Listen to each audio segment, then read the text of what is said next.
কাঁচা আমের টকঝাল মিষ্টি আচারের রেসিপি শেয়ার করব।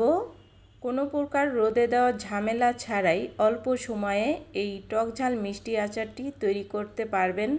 আর তৈরি করার পর রোদে দেওয়া ঝামেলা ছাড়াই 1 বছর পর্যন্ত এই আচারগুলো সংরক্ষণ করতে পারবেন।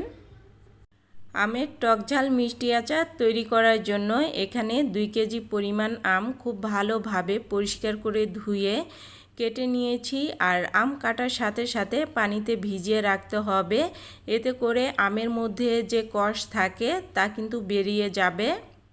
সবগুলো আম কাটার পরে কয়েকবার আমগুলো পরিষ্কার করে ধুয়ে ঝালিতে আমের পানিটা শুকিয়ে নিয়েছি। এরপর এই আমগুলো একটা বলের মধ্যে নিয়ে নিয়েছি।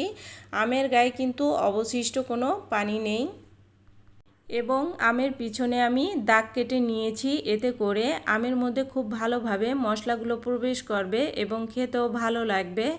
এখন এই আমের মধ্যে দিয়ে দিচ্ছি 2 টেবিল চামচ লবণ। যেহেতু আমি 2 কেজি আম নিয়েছি সেজন্য এখানে 2 টেবিল চামচ লবণ দিয়ে দিলাম। দিয়ে দিচ্ছি 1 টেবিল চামচ লাল মরিচের গুঁড়া, 2 চা চামচ হলুদের গুঁড়া। এখন এই মশলাগুলোকে আমের সাথে খুব ভালোভাবে মিশিয়ে নিব।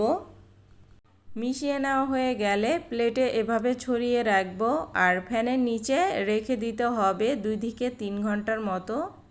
এতে করে মশলাটাও আমের মধ্যে খুব ভালোভাবে ঢুকবে আর অতিরিক্ত পানিটাও শুকিয়ে যাবে। এখন আচারের মশলা তৈরি করে নিব।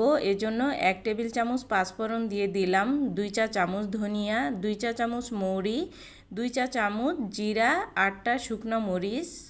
সব কিছু একত্রে অল্প আঁচে ভেজে নিব। কিছুক্ষণ ভেজে নেওয়ার পর মশলা থেকে যখন সুন্দর একটা ঘ্রাণ বের হবে আর মশলাগুলো ভেজে নেওয়া হয়ে যাবে, এ পর্যায়ে সাথে সাথে নামিয়ে ছড়ানো প্লেটে মশলাগুলোকে ঠান্ডা করে নিয়ে ব্লেন্ডারে ব্লেন্ড করে নিব।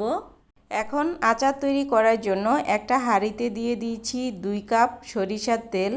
তেলটা যখন গরম হয়ে আসবে এর মধ্যে দিয়ে দিয়েছি 3 টেবিল চামচ রসুন বাটা। রসুন বাটাটাকে 30 সেকেন্ডের মতো ভেজে নিব।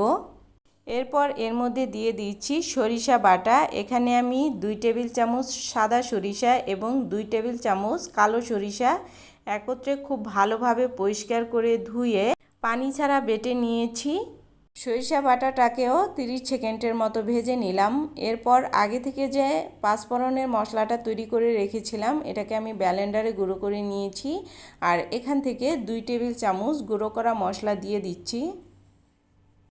এখন দিয়ে দিচ্ছি মশলা মাখানো আম। লবণ দিয়ে মেখে রাখার কারণে আম থেকে কিছুটা পানি বের হতে পারে, এতে ভয়ের কোনো কারণ নেই, কারণ আমগুলো রান্না হতে হতে অতিরিক্ত পানিটা শুকিয়ে যাবে। আমগুলো খুব ভালোভাবে মিশিয়ে নিলাম। এরপর একটা ঢাকনা দিয়ে ঢেকে চুলার আঁচ মিডিয়ামে রেখে এই আমগুলোকে 5 মিনিটের মতো কষিয়ে নিব। 5 মিনিট পর আমগুলোকে আলতো হাতে উপর নিচ করে দিচ্ছি। এরপর এর মধ্যে দিয়ে দিচ্ছি 2 কাপ চিনি। 2 কেজি আমের জন্য 2 কাপ চিনি পারফেক্ট আছে। দিয়ে দিচ্ছি 1/4 কাপ ভিনেগার। ভিনেগার দেওয়ার কারণে আমের আচারটা দীর্ঘদিন পর্যন্ত সংরক্ষণ করা যাবে। আমের আচারে কোনো প্রকার ফাঙ্গাস পড়বে না। সব কিছুকে খুব ভালোভাবে মিশিয়ে নিতে হবে আর চিনি দেওয়ার কারণে চিনির মধ্যে থেকেও অনেকটা পানি বের হবে আর এতে করেই আমগুলো সিদ্ধ হয়ে যাবে। কিছুক্ষণ জাল করে নেওয়ার পর আমগুলো যখন সিদ্ধ হয়ে যাবে এ পর্যায়ে এর মধ্যে দিয়ে দিচ্ছি 1 চা চামচ বিট লবণ। বিট লবণ দিলে আচারটা খেতে ভালো লাগে আর পাঁচফোড়নের বাকি মশলাটা দিয়ে দিচ্ছি। এখন সব কিছু আলতো হাতে খুব ভালোভাবে মিশিয়ে নিব। আমের আচারটাকে আরও কিছুক্ষণ জাল করে নিব। কিছুক্ষণ জাল করে নেওয়ার পর যখন মশলা থেকে আমের আচারের তেলটা আলাদা হয়ে যাবে এতে বুঝতে হবে আচারটা তৈরি করে নেওয়া হয়ে গেছে। এখন এক টুকরো আমের আচার উঠিয়ে দেখাচ্ছি আর দেখতেই পাচ্ছেন মশলা থেকে কিন্তু তেলটা আলাদা হয়ে গেছে। এতেই বুঝতে হবে আমের আচারটা তৈরি হয়ে গেছে। এই আমের আচারটা কিন্তু আপনারা 1 বছর পর্যন্ত সংরক্ষণ করে খেতে পারবেন, কোনো প্রকার ফাঙ্গাস পড়বে না। আর তেলের মধ্যে আমের আচারটা ডুবে থাকার কারণে যতই দিন যাবে ততই আচারটা খেতে ভালো লাগবে। দেখতেই পাচ্ছেন আমটা কিন্তু পুরোপুরি সিদ্ধ হয়ে গেছে।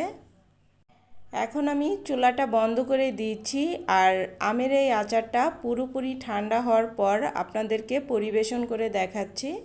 রোদে দেওয়া ঝামেলা ছাড়াই অল্প সময়ের মধ্যে ঝটপট এই টক ঝাল মিষ্টি আচারটি তৈরি করে নিতে পারবেন আর সংরক্ষণ করতে পারবেন বছর জুড়ে। আচারের এই রেসিপিটি যদি আপনাদের কাছে ভালো লেগে থাকে তাহলে অবশ্যই লাইক কমেন্ট শেয়ার করবেন এবং আমার চ্যানেলটি সাবস্ক্রাইব করে রাখবেন। সেই সাথে এই ভিডিওটি যদি আপনারা ফেসবুক থেকে দেখে থাকেন তাহলে অবশ্যই আমার পেজটিতে ফলো দিয়ে রাখবেন। আল্লাহ হাফেজ।